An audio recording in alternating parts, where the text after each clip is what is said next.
तो जय हिंद दोस्तों, आई होप आप सभी बहुत अच्छे होंगे। तो आज है हमारा कंप्यूटर का क्लास 4। तो आज हम इसमें कुछ क्वेश्चन करेंगे और फिर आप बताइए कि लेक्चर कैसा रहा। तो चलिए फिर स्टार्ट करते हैं, ठीक है। तो पहला क्वेश्चन है जो बोल रहा है कि विच programming language was developed by बियान स्ट्रस इन अर्ली 1980s, ठीक है। इसको प्रोनाउंस करने में थोड़ा सा दिक्कत होगी, इसका एक्चुअल प्रोनाउंसिएशन आप देख लीजिएगा, बियान स्ट्रस, ठीक है, ये होता है। तो इसमें आपको 4 ऑप्शन दिए। तो पहला ऑप्शन है जावा, दूसरा ऑप्शन है सी प्लस प्लस, तीसरा सी है और चौथा है पास्कल, ठीक है। तो इसमें आपको बताना है कि कौन सा ऑप्शन आपका सही है। तो साथ ही साथ क्वेश्चन भी अटेम्प्ट करते रहिए कि आपको पता चले कि आपने कितने क्वेश्चन अटेम्प्ट कर लिए, ठीक है।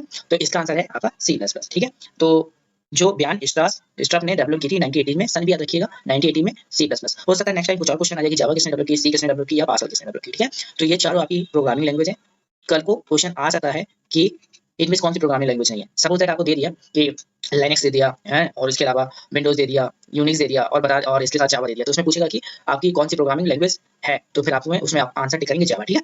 तो चलिए थोड़ा जान लेते हैं इन सबके बारे में कि जावा किसने डेवलप किया और सी किसने डेवलप किया और इसके अलावा पास्कल किसने डेवलप किया। तो पास्कल जो डेवलप किया वो किया है निकोलस, ठीक है, निकोलस। आप इतना याद रखिएगा, निकोलस इन्होंने डेवलप किया, ठीक है। और इसके अलावा जावा जावा जो डेवलप किया वो आपकी किया है जेम्स गॉसलिंग, ठीक है।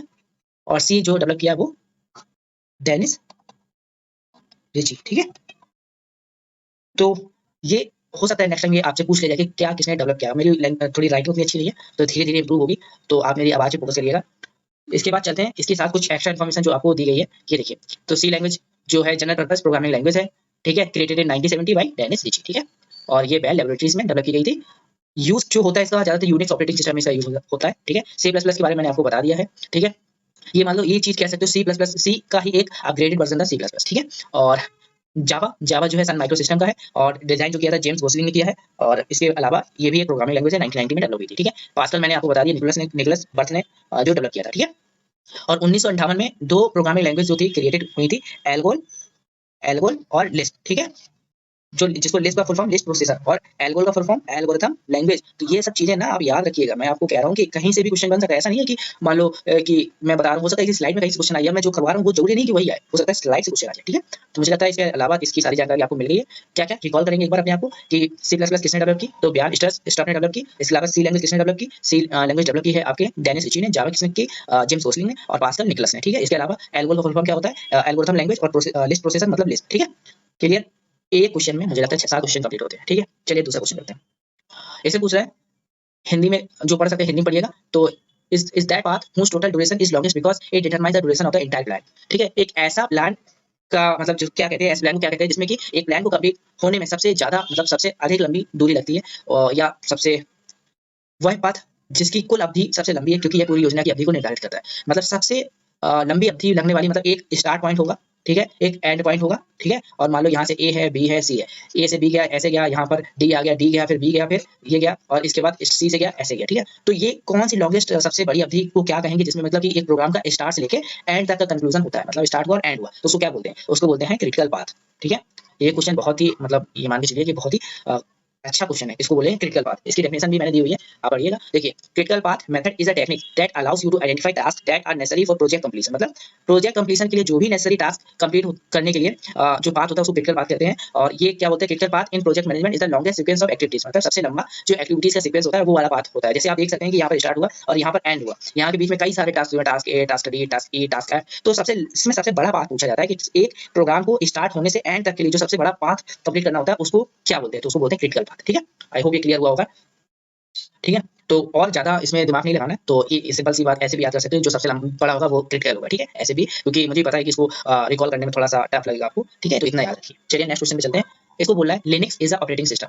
लिनक्स क्या है, तो लिनक्स क्या है, इसको ओपन सोर्स बोलते हैं, ठीक है। ओपन सोर्स ऑपरेटिंग सिस्टम है। अब ओपन सोर्स ऑपरेटिंग सिस्टम क्या होता है, तो ओपन सोर्स जो ऑपरेटिंग सिस्टम वो होता है कि software where the source code is available to the public. समझ गए, कि जो सोर्स कोड है पब्लिक के लिए अवेलेबल हो, ठीक है। सोर्स कोड का मतलब समझते हैं ना, कि जैसे आपने एक कोड लिखा पब्लिक इंटीजर ऐड और दो वैल्यू पास की ए बी, और यहाँ पर आपने कोड लिखा कि सी बराबर ए प्लस बी इंट, ठीक है, और रिटर्न सी, ठीक है, रिटर्न सी। तो ये फंक्शन हो गया आपका, ठीक है। तो ये मतलब कोड इसको बोलते हैं, कोड एक सोर्स कोड बोलते हैं। ये सोर्स कोड सबके लिए अवेलेबल है, पब्लिक के लिए अवेलेबल है, जिसको वो पढ़ सकते हैं, मॉडिफाई कर सकते हैं और उसमें अपना भी कुछ कंट्रीब्यूशन कर सकते हैं। तो इसको बोलते हैं मतलब ओपन सोर्स ऑपरेटिंग सिस्टम। आपने सुना होगा Linux is open source operating system, जो आपको अपने कंप्यूटर में इंस्टॉल करेंगे। जैसे विंडोज का आपने देखा होगा कि विंडोज को पे करना होता है, आपको पैसे पे करना होता है, पर ओपन सोर्स के लिए आपको कुछ पे नहीं करना, ठीक है।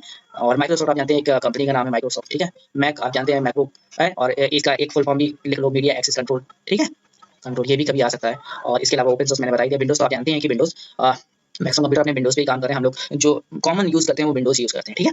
चलें फिर अगले क्वेश्चन में, ठीक है। आप क्या बोल रहा है, क्वेश्चन है the application use for viewing web pages is known as, मतलब वेब पेज को देखने के लिए कौन से एप्लीकेशन का यूज करते हैं, क्योंकि वेब पेज आपको ऐसे नहीं दिखेगा। वेब पेज को देखने के लिए भी आपको कोई ना कोई एप्लीकेशन चाहिए, तो उसको क्या बोलते हैं, तो उसको बोलते हैं हम ब्राउजर, ठीक है। ब्राउजर बोलते हैं उसको। तो आपको मैं बता दूं कि कॉमनली देखो ब्राउजर कौन कौन से होते हैं। आपको हो सकता है कभी पूछ दे कि इनमें कौन सा ब्राउजर नहीं है, तो सफारी आप जानते हैं एप्पल का है, फायरफॉक्स मोजिला का है, क्रोम गूगल क्रोम आप जानते हैं, एज माइक्रोसॉफ्ट का है, ओपेरा ठीक है। तो आप ये जानते हैं ना, इनको आप याद रखिएगा कि जैसे कभी पूछ सकता है कि क्रोम किसका है, तो आप बता सकते हैं कि गूगल का है, एज किसका है, माइक्रोसॉफ्ट का है। सारे क्वेश्चन आया था कि एज किसका है, कभी आया था, तो इसको याद रखिएगा, ठीक है। पावर पॉइंट तो जानते हैं, पावर पॉइंट का जो एक्सटेंशन होता है .pptx होता है, ठीक है, एक बार देख लीजिएगा। ईमेल तो आप जानते हैं, जैसे आप ईमेल करते हैं जीमेल पे, वो ईमेल हो गया। एमएस वर्ड आप जानते हैं कि माइक्रोसॉफ्ट वर्ड, ठीक है, सॉफ्ट बर्ड, ठीक है। तो साथ साथ में क्वेश्चन करते जाइएगा, मतलब सही भी करते जाइए, कितने आपके सही हो रहे हैं तो आपको एक आइडिया लग जाएगा, ठीक है। तो ये ज्यादातर मैं आपको बताऊं यूपी एएसआई के लिए ज्यादा हेल्पफुल है, क्योंकि थोड़ा सा जो कंप्यूटर ऑपरेटर में थोड़ी सी और ऊपर लेवल क्वेश्चन आते हैं, ठीक है। चलिए फिर आगे बढ़ते हैं।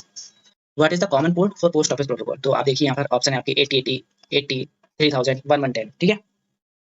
इसमें क्या होता है कि इसमें कॉमन आपको पोस्ट ऑफिस प्रोटोकॉल का कॉमन पोर्ट पूछा है, तो इसमें से आपको आंसर देना है कि 8080 या 3000 या 1110। तो अपने कंप्यूटर में पोर्ट बहुत सारे होते हैं, ठीक है। सबसे पहले आप जानते हैं कि पोर्ट होता क्या है। आपको जैसे मान लो दो सिस्टम के बीच में आपको डाटा ट्रांसफर करना है, तो उसके लिए कोई पोर्ट तो जरूरी होगा ना, किसी पोर्ट से वो कनेक्ट होंगे। ऐसे तो नहीं कि भाई आपने जैसे मान लो आपको डेटा भेजना है, जैसे आप मान लो ए से बी भेजना है, और यहाँ कहीं सी डेटा भी चल रहा है, यहाँ कहीं डी डेटा भी चल रहा है, तो ये दो कंप्यूटर है ए और बी, यहाँ ये कंप्यूटर सी और यहाँ ये कंप्यूटर डी। तो आपको बी में पोर्ट, आपको बी में अपना कुछ सेंड करना है, तो इसलिए आपको कोई पोर्ट भी तो चाहिए। ऐसा तो नहीं कि भाई आप ऐसे कुछ भी भेजेंगे तो हो सकता है वो सी में चला जाए, हो सकता है वो डी में चला जाए। तो अगर आपको बी में भेजना है तो कुछ स्पेसिफिक चीजें भी डिफाइन करनी होंगी। तो वो पोर्ट जो होता है ना, वो आपका डेटा ट्रांसमिशन में हेल्पफुल करता है, डेटा को कनेक्शन को एस्टैब्लिश करता है, डेटा ट्रांसमिशन में हेल्प करता है।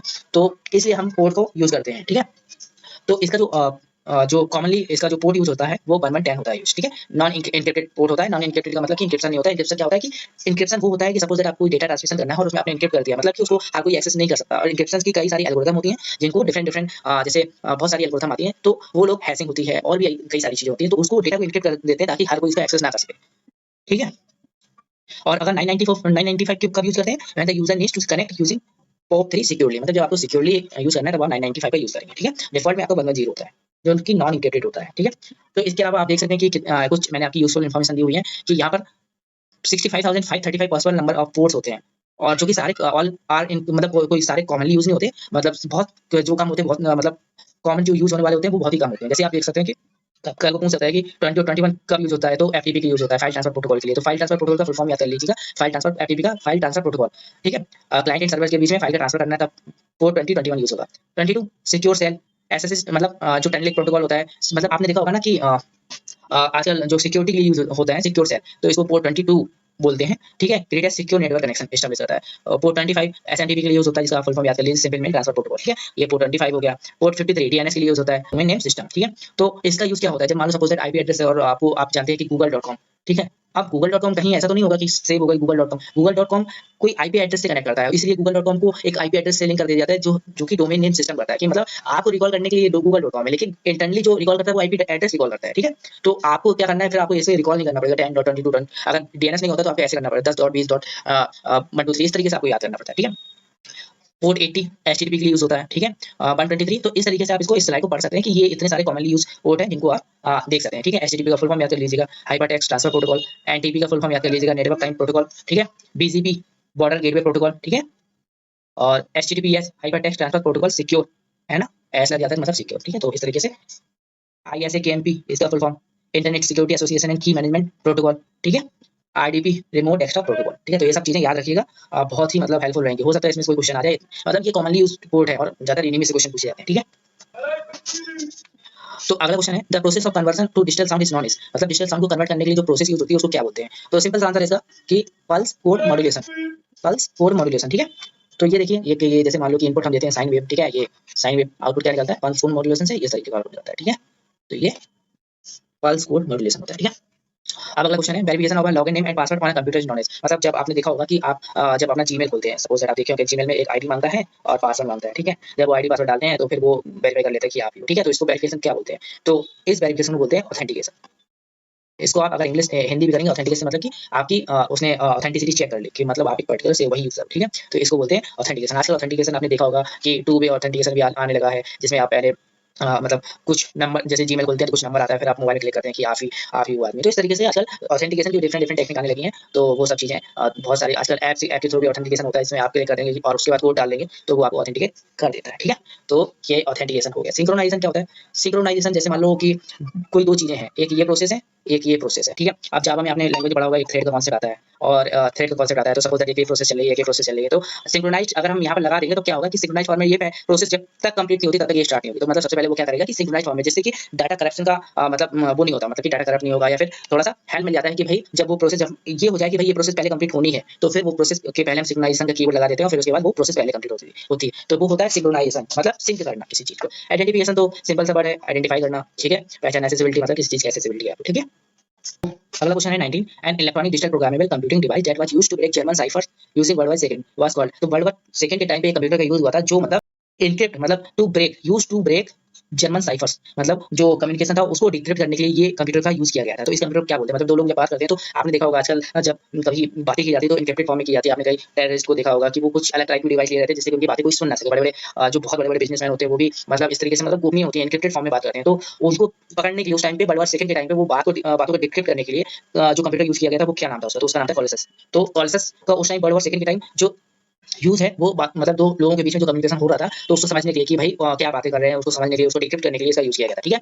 अब इसके बाद आप जानते हैं एनालॉग कंप्यूटर क्या होता है। एनालॉग कंप्यूटर का मतलब ये होता है कि जैसे सपोज दैट आपका जो डेटा है कंटीन्यूअस चेंज हो रहा है, डाटा जो कंटीन्यूअस चेंज हो रहा है उसके लिए यूज किया जाता है। जैसे आपने देखा होगा स्पीडोमीटर, ठीक है। ये मत समझिएगा स्पीडोमीटर में कंप्यूटर का हर जगह कंप्यूटर है। कंप्यूटर डजंट मीन दैट आपके पास एक डिवाइस है जिसमें सीपीयू ये सब लगा हुआ वही कंप्यूटर, मॉनिटर लगा हुआ। कंप्यूटर मतलब एक छोटा सा प्रोसेसर, उसको भी हम कंप्यूटर बोल सकते हैं, समझे, जिसमें सोचने समझने और इसकी क्षमता होती है, जिसमें डेटा को इंस्ट्रक्शन को पास करोगे और उसमें कुछ रिजल्ट देगा, वो भी एक कंप्यूटर है। तो स्पीडोमीटर हो गया आपका। आप जैसे मान लो कि आजकल बहुत सारी चीजें हो गई जैसे स्पीडोमीटर तो आपका एक ऑप्शन हो गया। दूसरी बात जहाँ पर आपका एनालॉग चीजें होती है जिसमें कंटीन्यूअस डेटा वो हो रहा है, कंटीन्यूअस डेटा चेंज हो रहा है, उसको करने के लिए तो ये सुपर कंप्यूटर का यूज क्या होता है? सुपर कंप्यूटर आपने देखा होगा कि बहुत बड़े-बड़े कंप्यूटर्स होते हैं, बहुत फास्ट, जो हमारे कंप्यूटर एक चीज़ को एक हो सकता है कि एक कोड को करने में जो 5 साल लगा दे वो शायद हो सकता है कि वो 5 मिनट में कर दे, तो उसको बोलते हैं सुपर कंप्यूटर, ठीक है।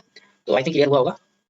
ये देखिए कॉल्स के बारे में मैंने लिखा हुआ है यहाँ पर। ब्रिटिश सेलिब्रेटर्स इन 1947 से 45 to decipher the Lorenz cipher which encrypted message between Hitler and his general, ठीक है। ये पढ़ लीजिएगा एक बार, वैसे मैंने आपको बता ही दिया है। हमारा लास्ट क्वेश्चन है is full volume encryption feature included with the Microsoft Windows version, ठीक है। तो इंक्रिप्शन फीचर जो विंडोज का होता है उसको क्या बोलते हैं? उसको बोलते हैं कि बिट लॉकर। आपने देखा होगा बिट लॉकर, ठीक है। बिट लॉकर बोलते हैं उसको।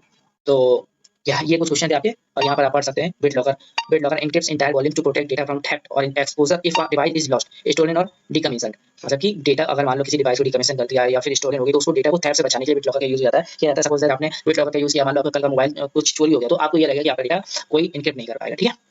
टास्क शेड्यूलर तो आप जानते हैं जो मतलब ऑटोमेटिकली किसी टाइम पे आपने टास्क शेड्यूल कर दिया कि उस टाइम पे होगा, जैसे अलार्म अलार्म मान सकते हो आप, ठीक है। आपने 4 बजे लगा दिया तो वो 4 बजे आपका बजेगा और 4 बजे आपको उठाएगा, ठीक है। डिफेंडर मतलब जैसे मान लो कि विंडोज डिफेंडर मान लो जो वायरस से आपकी हेल्प करता है और उसके बाद मालवेयर और कोई भी मतलब चीज होती है उससे वायरसेस वगैरह से आपको बचाता है, ठीक है। और registry is a database that stores low level setting और for Windows for application that opt to use it. मतलब ये लो लेवल सेटिंग्स वगैरह का डेटाबेस होता है जहाँ पर ये आपकी सेटिंग्स यूज मतलब जो विंडोज और एप्लीकेशन यूज करते हैं उसके लिए रखा होता है, ठीक है। अगर हम अपना सेशन एंड करते हैं यहाँ तक। आज मुझे लगता है कि थोड़ी से टफ क्वेश्चन थे, मुझे लगता है कि इन क्वेश्चन को एक बार जरूर रिकॉल करिएगा और मैं धीरे धीरे टाइम निकालने की कोशिश करूँ, जैसे मतलब कि आप लोगों के लिए जितना टाइम निकाल सकता हूँ, ठीक है। तो चलिए फिर अपना सेशन एंड करते हैं, फिर मिलते हैं नेक्स्ट सेशन में। तब तक के लिए अपना ख्याल रखिए, खुश रहिए, जय हिंद।